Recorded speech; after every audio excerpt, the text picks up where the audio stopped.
say the biggest thing that I've seen is that it should always be internal.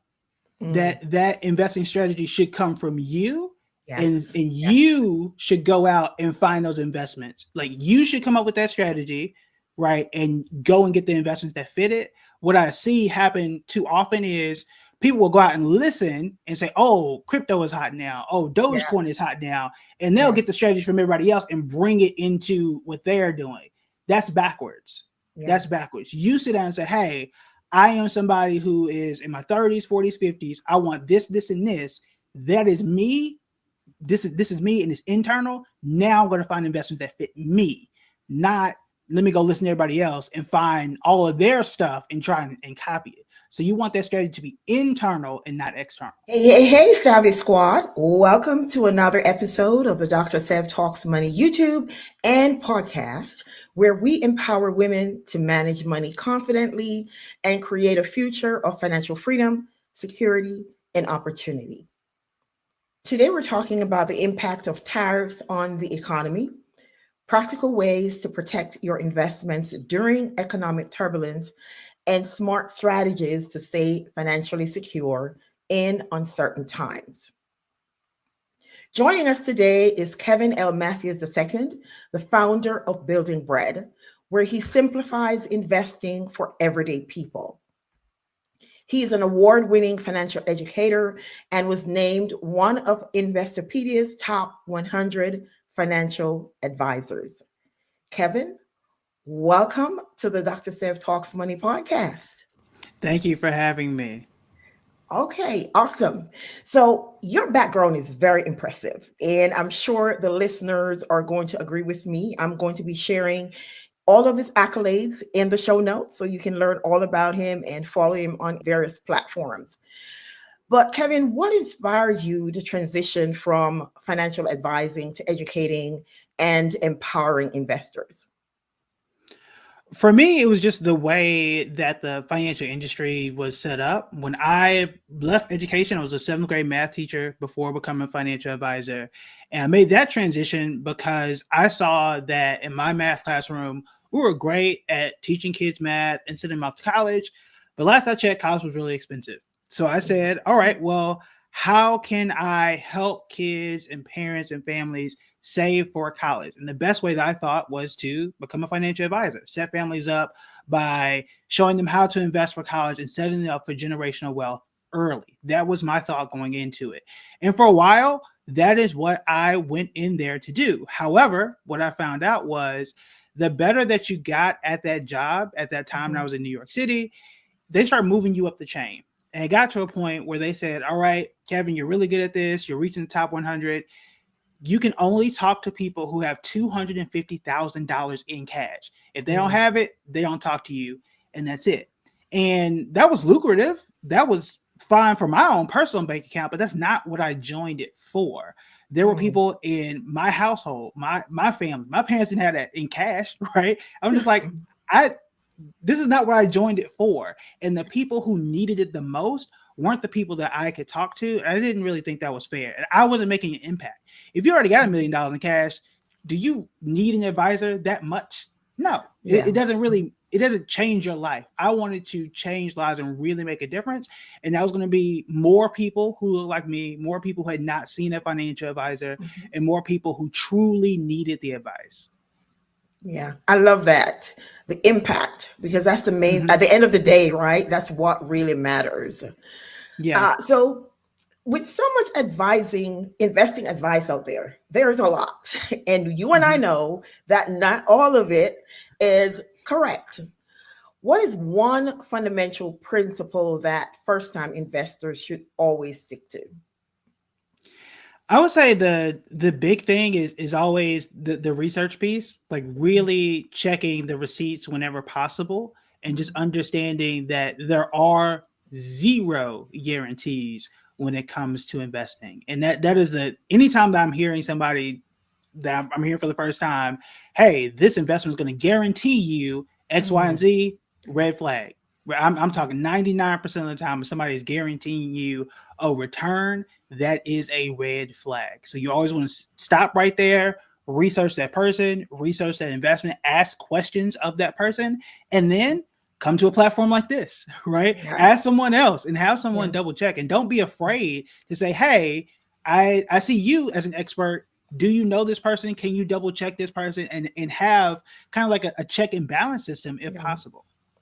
Yeah, and leave the emotion out of it. I mean, I know it's Yeah. hard. Yeah.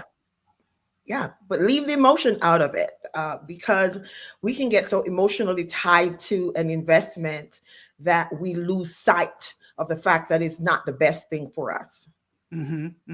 Yeah, I think that's something I learned early on. Like at the end of the day, money is a tool. It is no different Yes. than a hammer. Okay. Yeah. I don't truly care what color the hammer is. Does it do the job? Yes or no? And Yes. that's how I look at my savings account. That's what I look at a stock. And does it work? Does it do what it needs to do? And that is what I am truly looking at. And there are some out there that claim to do a bunch of stuff, and some people are really emotionally tied to it. I'm like, I hear you. You say a lot of fancy things, but that's not what it does. Or it's really expensive, or it's been losing money for X amount of time. I'm not in the business of losing money for long periods of time, right? Yeah. So I got to separate my emotions from it and say, is this going to get me to my goal? Yes or no? If the answer is no, I got to go. Yeah. Yeah. I mean, I work hard for my little bit of money. Okay. Yeah, absolutely. Because, and that's the thing, at the end of the day, whether you are, trusting someone else or what have you, that is your money. Yeah. And you are going to be the one with no money, right? You are going to take that loss, not them, right? So you have to contend with that and contend with that receipt at the end of the day. Yeah. Yeah. So let's talk a little bit about the media and personal finance now. The media makes everything sound like a financial crisis because that's their job, to get clicks, right? Yes. So how can long-term investors stay confident during market turbulence? Well, if you watch the Super Bowl, the last song was "Turn the TV Off" by Kendrick Lamar, and honestly, sometimes you do. Sometimes that is the best thing, is to turn the TV off, is to turn off the notifications from time to time. There have been some studies that have shown that when you are away from media, you're not paying attention to every single headline, that they can help you to become a better investor. There are other studies that show that when you are constantly checking your account, I think it was either weekly. If you're checking your account like each week, you actually see a lower return. And that's because as investors, psychologically, we are all risk averse. Nobody likes to lose money. But here's the thing. The more times you check your account, the more likely you are to see a loss. That's just chance, right? You are likely going to just open it up on a bad day or just a bad minute, right? That the market just happens to be down. And when you do that enough times, you're say, let me move, let me sell, let me do something, let me try and fix it.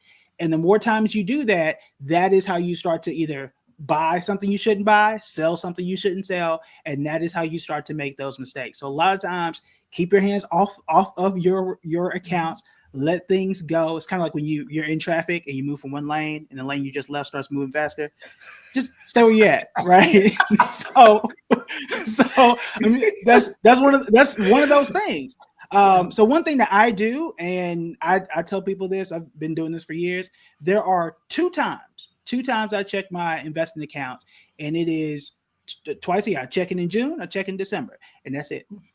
I don't check it no other times. And that's it. There are others, and I've had clients that used to do this. They only check it once a year. They only check it at the end of the year. And during the pandemic, when everything was dropping left and right, I opened my account in June, and I was like, interesting. But here's the thing: like, if you go back and look, if you go to Yahoo Finance and you see, like, just look at what the stock market did, the market actually started to recover by mid-April. So by me staying out of it, I actually started to see the market recover by that point in time.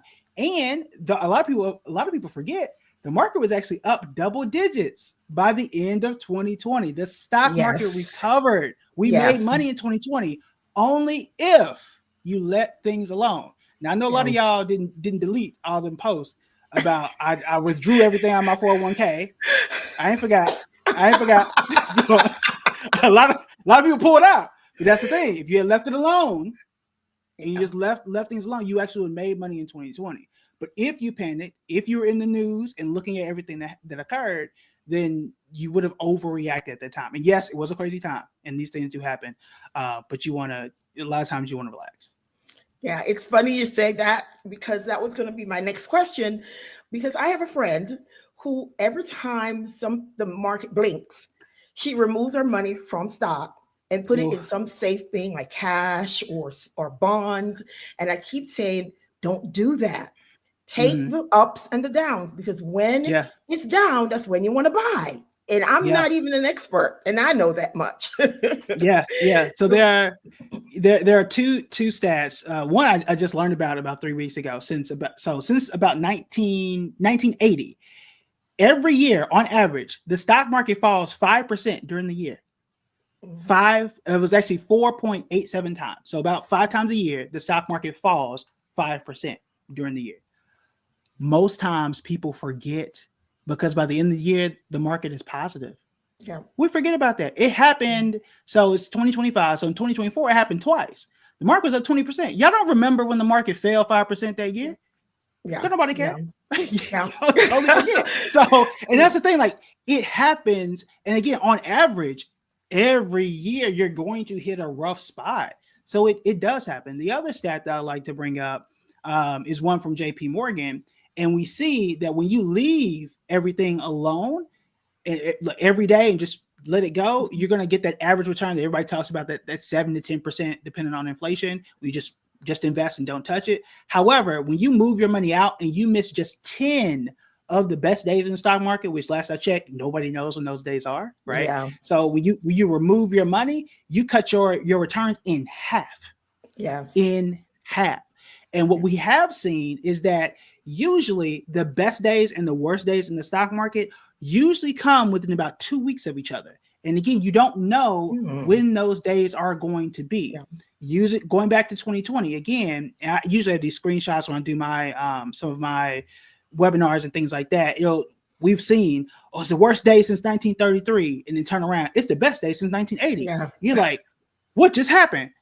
But again, you would not have known. You would not have known. And that is the issue. When we saw NVIDIA fall and had its worst day ever 3 or 4 weeks ago, 2 days later, it had its best day ever. And it's like, there was no way. There was absolutely no way you were going to know. Yeah, and I think that's the importance of mindset in investing, because you have to understand why you're investing. And if you're in it for the long haul, your mindset has to be different from a day trader. You can't think the same way. At least I don't think you should think the same way.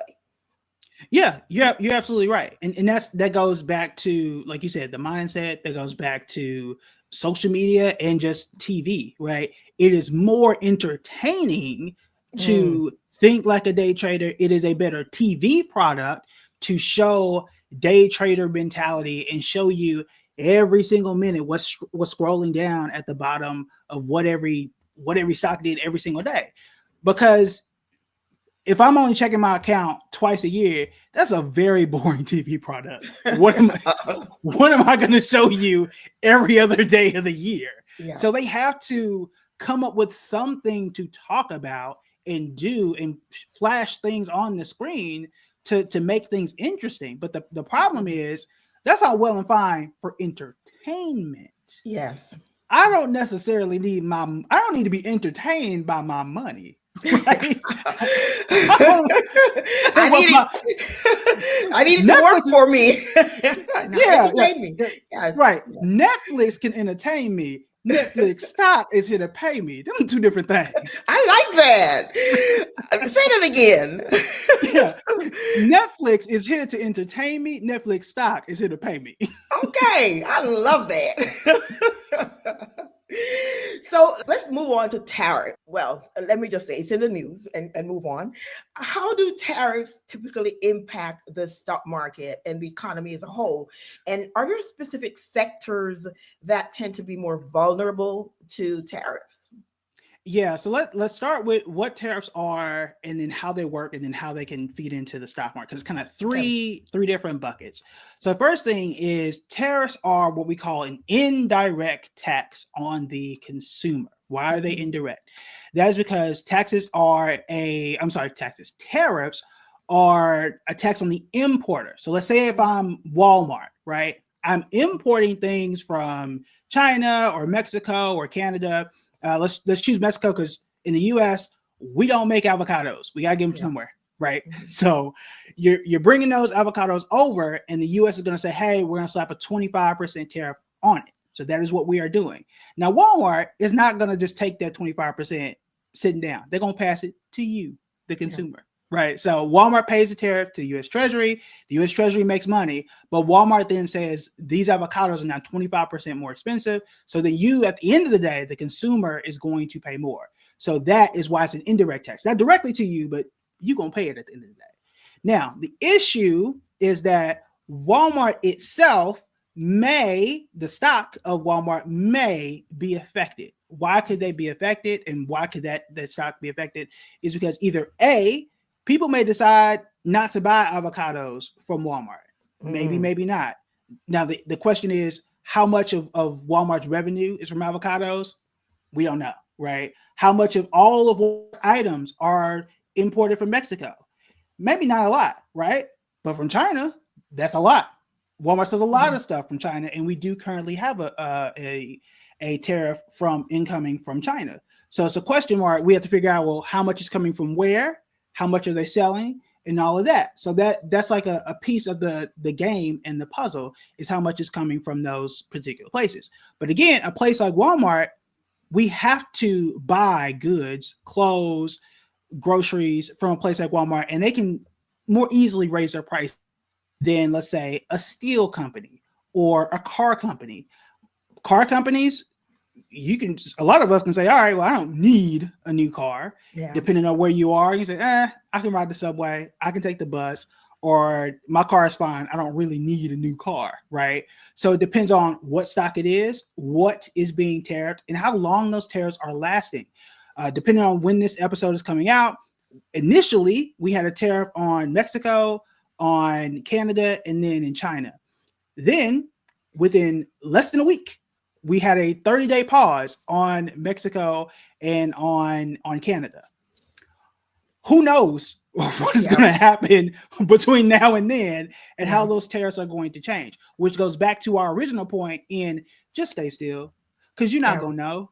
Yeah. You're not going to know. So when it comes to tariffs, stay still. And the last thing I'll say with tariffs is it depends on how wide they are. The last time that we had major tariffs, it was primarily on steel and agriculture. Those stocks and those industries were hurt, but that was narrow. It wasn't everything from that country, period. Yeah. This appears right now, and these could change, could be a lot more broad, and we'll see what that's going to be. What we do know is it could cause a bit more inflation, and that's kind of what we are seeing now, though it is still early. Yeah. Yeah. Sounds good to me. From the things that I've been reading, sounds Mm-hmm. like that's exactly what's going to happen. Yeah. And you know, there are strategies I'm sure that everyday investors can use to protect their portfolio when tariffs lead to economic uncertainty.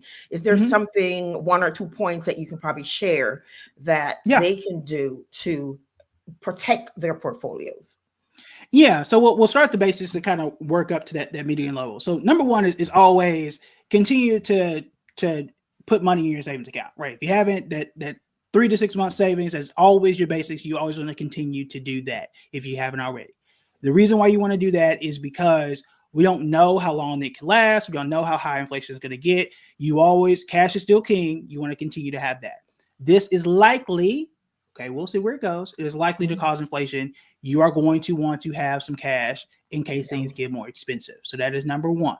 Number two, as an investor, you have two sides of this coin. Number one, companies like Walmart, like Costco, tend, not always, but tend, see, notice I didn't say guarantee, right? Yeah. These companies tend to do well. The reason why is because we call these consumer staples. You still need toilet paper. You still need groceries. So investors go to these types of stocks, and we do have somewhat of a blueprint. If you go back to 2022, the last time we saw sky high inflation, we're talking like 9% and higher. Not to say we're going to go back to that era. Please don't go back to that era. But when we did, because we had, we were coming out of COVID, we had the supply chain issues and all kinds of stuff. We started to see that inflation. A lot of those stocks did well, right? People were still buying those types of things, and they can easily just go and just swap a price out, right? And do that. You still need it, regardless of what those prices are. You're still going to need that. Also, healthcare equipment, surgical equipment, all those things. Surgery still happens, right? You still need those types of things. That may also be an area of opportunity. And then the last thing is there are some companies that keyword might, not be affected at all. I'm not thinking chip makers per se, like NVIDIA, though that still may be fine. But go back to like a company like Netflix. What they got to do with tariffs?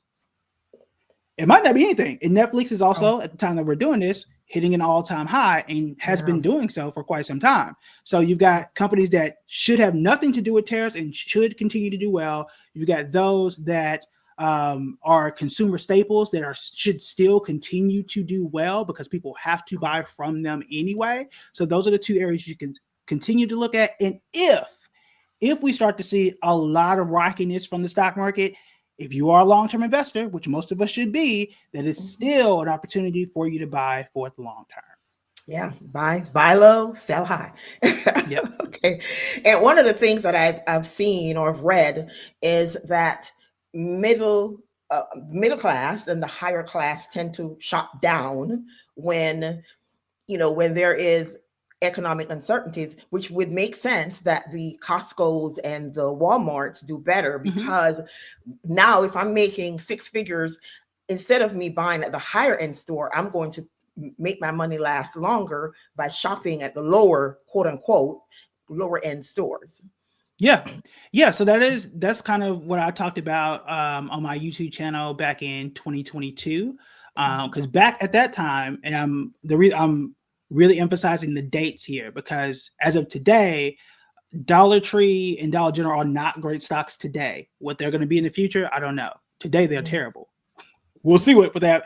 I think if inflation goes crazy, they may come back and play. But at that time, when inflation was crazy, that is exactly what happened. Target was kind of known as a prestige place, Target, right? A little bit more expensive. But when that did happen, people stopped shopping at Target in 2022. And that is when Walmart started to do a lot better. Walmart started to do well. That stock started to do well. People who were shopping at Walmart started shopping at Dollar Tree and Dollar General. And those stocks started to do well. And that's when you started to see Target fall. So that could happen. That very well may happen, but it depends on how big these tariffs are, how long they last, and if we start to see inflation rise much higher than what we have seen in the past, which hopefully we don't. We'll see. Well, I'm praying with you that it doesn't either. So look, I ain't got time for it. I ain't got time for no more inflation. I'm tired. I'm tired. As I get older, and I'm up there. As I get older, the less I have patience for these fluctuations. I'm like, keep my retirement money safe, okay? I don't have time. Go higher, but no down, no downturns. Sorry, one more thing.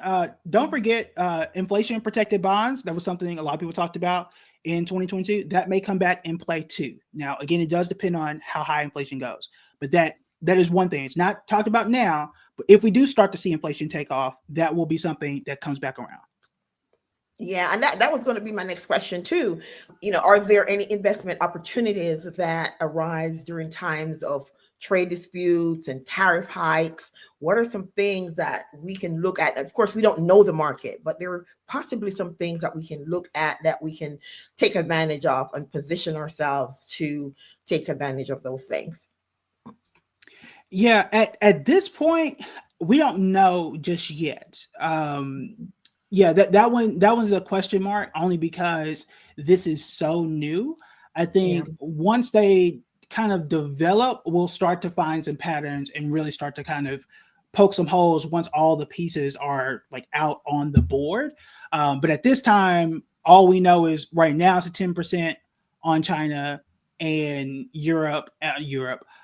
Canada and Mexico are on pause. So it's very hard to like say, hey, go invest here, when in 30 days it could change, and in 90 days nobody can have a tariff. so we don't know.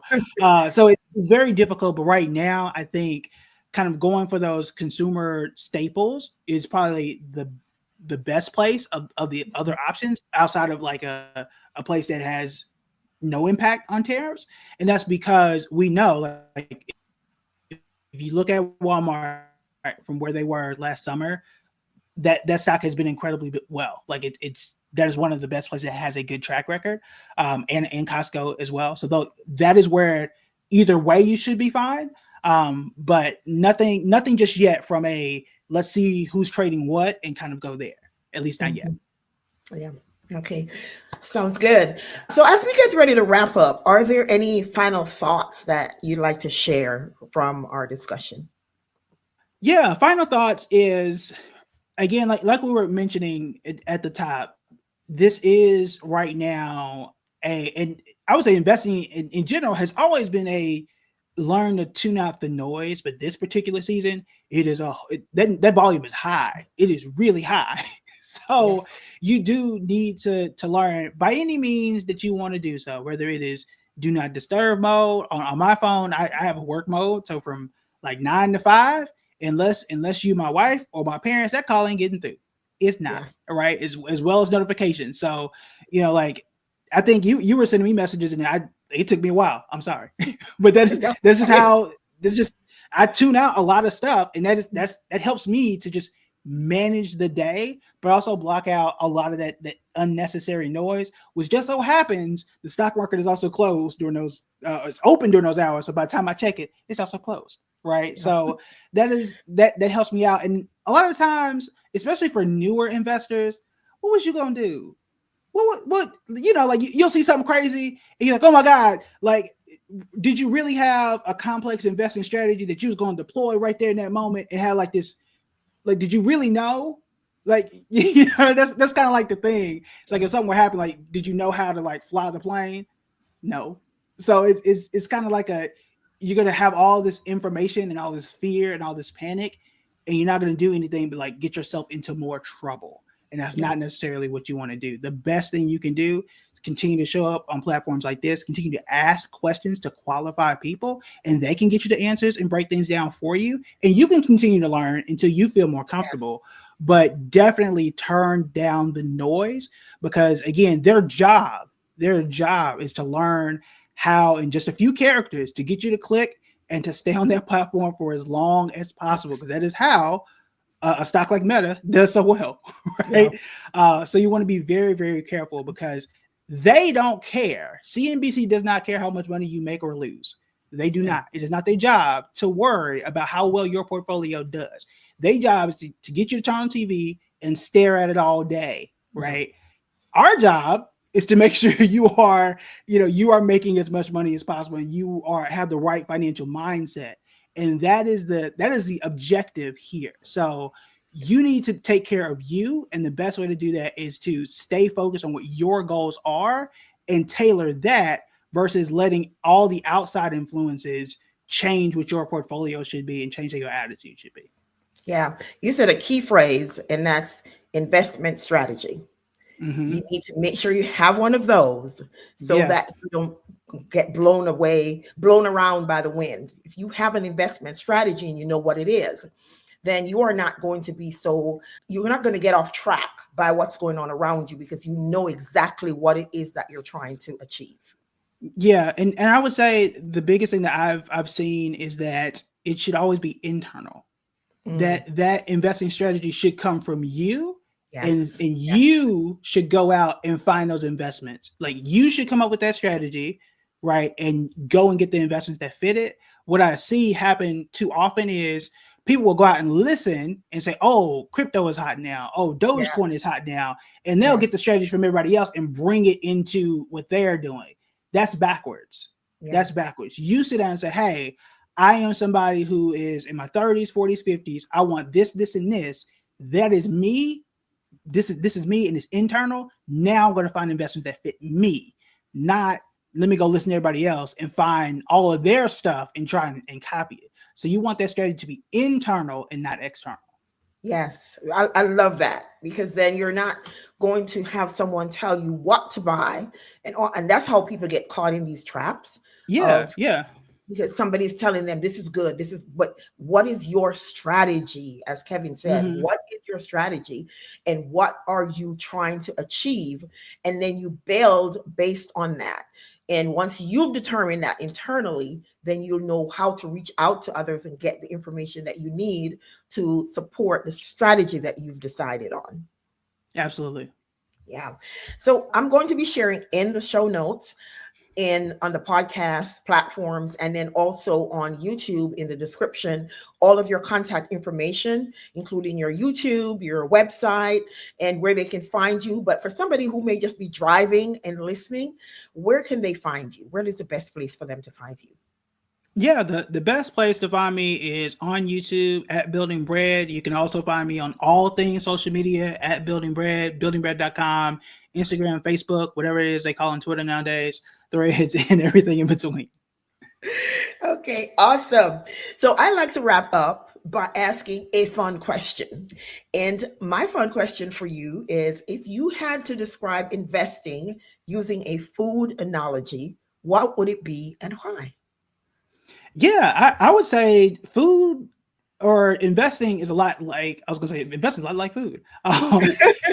But to me, so I'm from Oklahoma. I went to grad school in Texas. So I'm going to use a barbecue analogy. And investing is a lot like barbecue. It can take a long time. Sometimes if you're Mhm. smoking briskets or ribs, brisket particularly can take 12 hours, 18 hours, and it is a process. But most importantly, it is something that you cannot rush, but it is something that is absolutely worth it. And I think that, like a brisket, the earlier you start, the better it is going to be in terms of like being ready by the time that you want it to be ready. And it's not something where, oh, somebody across the street is gonna go to McDonald's and get food in 10 minutes. That's not how investing works, right? Yes. Not in the best way. You're not gonna have the best health outcomes by doing that, right? So you want to be able to take your time, start early, and follow the process to get the result that you want versus trying to take shortcuts. I don't know about y'all. I ain't never found no ribs I can just throw in the microwave and have a cookout that way. If it is, don't invite me. Right? So that's not how it should be done. But there are a lot of people online trying to sell you all types of like random stuff, Mhm. right? Yep. And that's not, again, the way it should be done. So when we're talking about long-term mindset, I'm hungry. I'm talking about barbecue too, right? So it is a long-term mindset. And I'm not trying to be entertained, right, by my investments in that way, right? I can be entertained by other stuff. So take that long-term mindset, let things fall off the bone when it is ready to, as you're, ready to retire and ready to cash in when the time is right. Awesome. I love that. Love that analogy. I'm the analogy queen. So I love all things analogy. Kevin, thank you so much for joining us here on the Dr. Seb Talks Money platform. I really, really appreciate your wisdom and your input. And for those of you who are going to be listening on Apple Podcasts, don't forget to leave a review and a rating. If you listen on Spotify, leave a rating. And as you are completing your ratings, one thing to remember is we love the number 5. Until then, this is Dr. Seb saying stay savvy, and we'll see you next time.